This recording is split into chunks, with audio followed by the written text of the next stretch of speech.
Assalamualaikum warahmatullahi wabarakatuh. Perkenalkan, nama saya Noval Hanif, anak semester 5 jurusan akuntansi dari Sekolah Ilmu Ekonomi Banten, Kota Serang.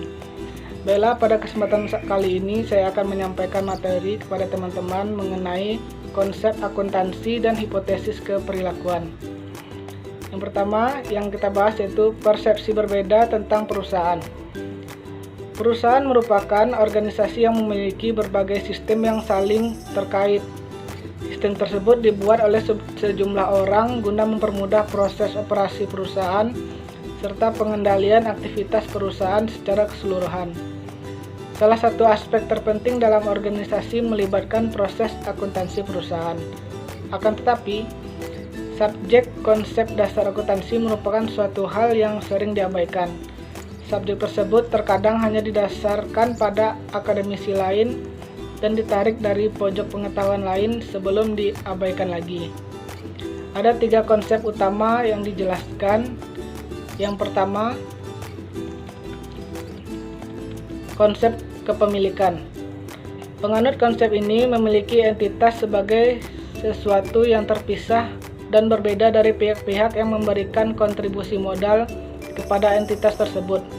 Mereka memandang aset dan kewajiban sebagai milik dari entitas itu sendiri dan bukan milik dari pemegang saham atau pemilik perusahaan. Ketika keuntungan diperoleh oleh entitas tersebut, keuntungan tersebut juga menjadi milik entitas yang akan diserahkan kepada pemegang saham, hanya jika dividen diumumkan. Dalam pandangan para penganut konsep ini, keuntungan yang tidak dibagi tetap memiliki entitas dan membentuk bagian dari ekuitas entitas sendiri, dan ini tidak dipengaruhi oleh penggunaan keuntungan tak terdistribusi yang dicantumkan pada bagian pemegang saham di neraca. Yang kedua ada konsep entitas. Penganut konsep ini melihat entitas sebagai suatu yang terpisah dan berbeda dari pihak-pihak yang memberikan kontribusi modal kepada entitas tersebut. Mereka memandang aset dan kewajiban sebagai milik dari entitas itu sendiri dan bukan milik dari pemegang saham atau pemilik perusahaan. Dalam pandangan para penganut konsep ini, keuntungan yang tidak dibagi tetapi milik entitas dan membentuk bagian dari ekuitas entitas sendiri. Pada tahap ini harus ditekankan bahwa mereka menganut sudut pandang entitas benar-benar melihat aset bersih sebagai milik dari entitas itu sendiri dan bukan pemilik saham. Konsep yang ketiga yaitu konsep tanggung jawab sosial. Konsep tanggung jawab sosial adalah bagaimana entitas bertindak dan melakukan aktivitasnya. Seperti halnya dengan etika dalam hal tujuan, sasaran, dan cara mendapatkan atau mencapai tujuan, serta bukan dengan usaha untuk mengubah persepsi perusahaan sebagai entitas yang memiliki aset bersih. Kemudian di sini jelaskan teori-teori ekonomi perusahaan. Yang pertama ada McGuire, menyatakan area ini telah ditutupi oleh ekonom yang memandang perusahaan dan wirausahawan sebagai suatu kesatuan atau sebagai sesuatu yang sama. Dengan demikian, pada suatu waktu menyebutkan keuntungan sebagai pengendalian dari perusahaan, sementara pada saat yang lain menyebut keuntungan sebagai pengendalian kepada pemilik perusahaan.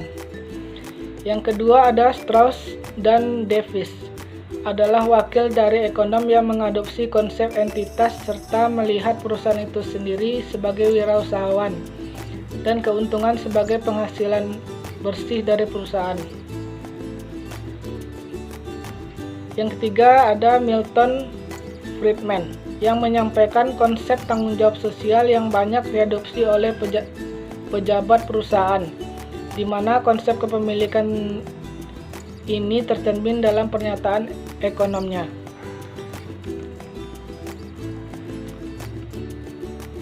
Selanjutnya ada beberapa hipotesis keperilakuan untuk konsep yang berbeda.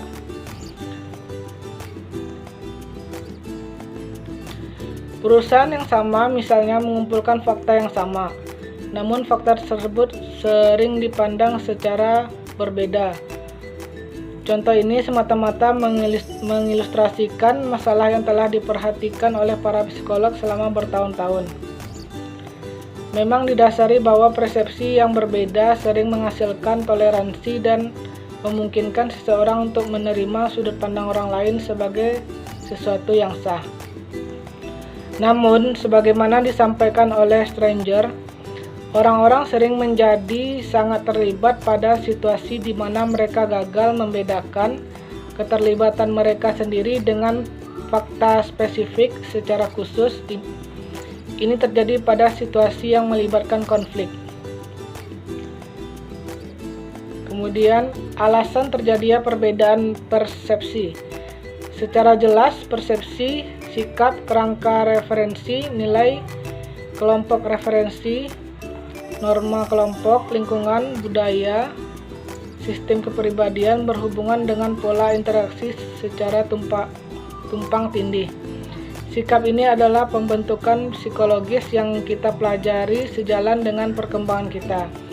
Ketika dipelajari, sikap tersebut menuntut kita bertindak menurut karakteristik tertentu.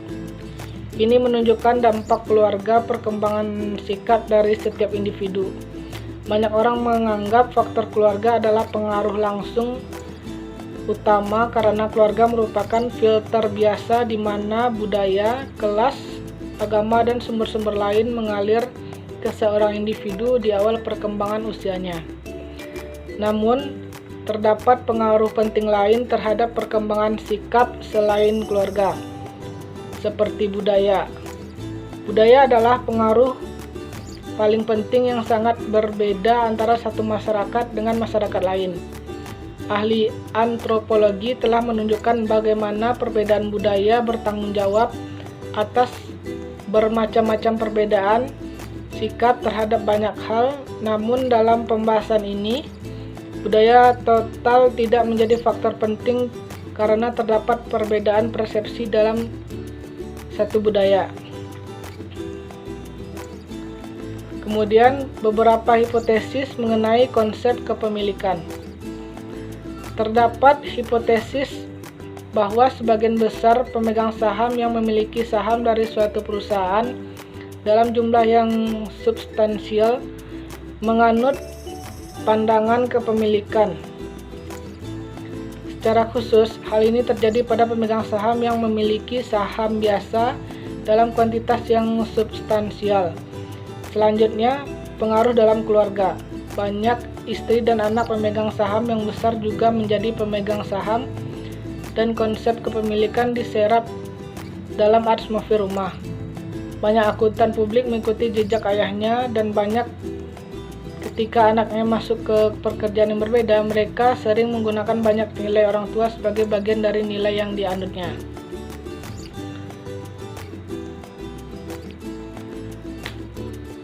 Beberapa hipotesis berkaitan dengan konsep entitas.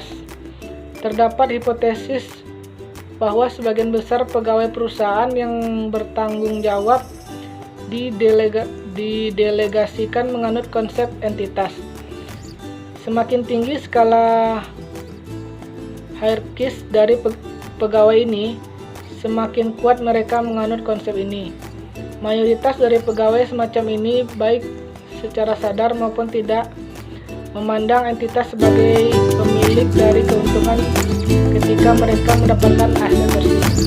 Mereka cenderung memandang pemegang saham sebagai bagian yang penting bagi perusahaan tetapi bukan bagi pemiliknya.